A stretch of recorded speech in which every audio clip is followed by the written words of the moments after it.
لوگ آپ کو سمجھتے ہی نہیں ہیں، لوگوں کو پتہ ہی نہیں ہے کہ تمہارے اندر کیا چل رہا ہے، لوگوں کو پتہ ہی نہیں ہے کہ تم کن حالات سے گزر رہے ہو۔ لوگ نہیں سن سکتے اس شور کو جو تمہارے دل کے اندر ہے۔ ان ساری چیزوں کو صرف اور صرف تمہارا رب جان سکتا ہے، تمہارا رب بدل سکتا ہے۔ اپنے آپ کو رب سے جوڑنے کی کوشش کرو، اور ایک دفعہ جب تم اللہ سے جڑ جاؤ گے نا تو تم وہ چٹان بنو گے کہ دنیا کی بڑی بڑی طاقتیں لگ جائیں گی تمہیں توڑنے کے لیے، وہ تھک جائیں گے، تم نہیں ٹوٹو گے۔ اللہ سے دوری نے تمہاری یہ حالت کی ہے۔ اللہ پر بھروسہ نہ کرنے کی وجہ سے لوگ تمہیں توڑ رہے ہیں، تم کمزور ہو۔ جس دن تم اللہ کے ساتھ جڑ گئے یہ دنیا حیران ہو جائے گی کہ ان غلاموں کو کیا ہو گیا، ان غریبوں کو کیا ہو گیا۔ کل تک جو لکیر کے فقیر تھے آج اتنے بڑے حوصلے اور اتنی بڑی ہمت کے ساتھ گھوم رہے، کہاں سے آیا ان کے پاس یہ سب کچھ؟ تمہیں کیا کرنا ہے؟ اپنے اللہ کے ساتھ جڑنا ہے، سمپل۔ جو ہوا سو ہوا، آپ اسے بدل نہیں سکتے۔ جو ہونا ہے وہ آپ کو پتہ نہیں ہے کہ کیا ہوگا، اچھا ہوگا برا ہوگا، اس لیے اس کی بھی ٹینشن نہ لے۔ اپنے آج میں رہ کر اپنے آج کو بہتر بنائیں۔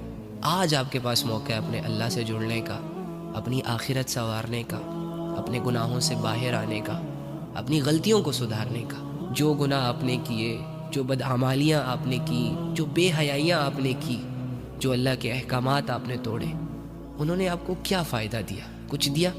نہیں دیا، الٹا بے سکون کیا، ڈرایا، خوفزدہ کیا۔ تو اب تک تو ہمیں یہ سمجھ آ جانی چاہیے تھی نا کہ ہم اللہ کے بغیر کچھ بھی نہیں ہیں، اللہ کے بغیر بھی کوئی زندگی ہے یار۔ آ میری جان اللہ کی طرف، تو دیر مت کر۔ اللہ اللہ ہو کر تیرا انتظار کر رہا ہے، یہ چھوٹی بات نہیں ہے۔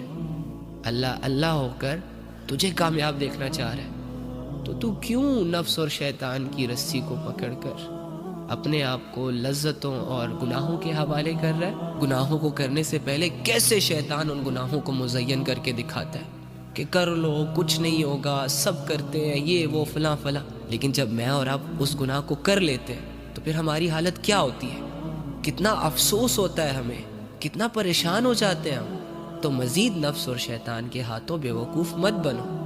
بس اس بات کا یقین کرو کہ تمہاری اصل قیمت اللہ کے پاس ہے۔ تمہاری ویلیوز تب بنیں گی جب تم اللہ سے جڑو گے۔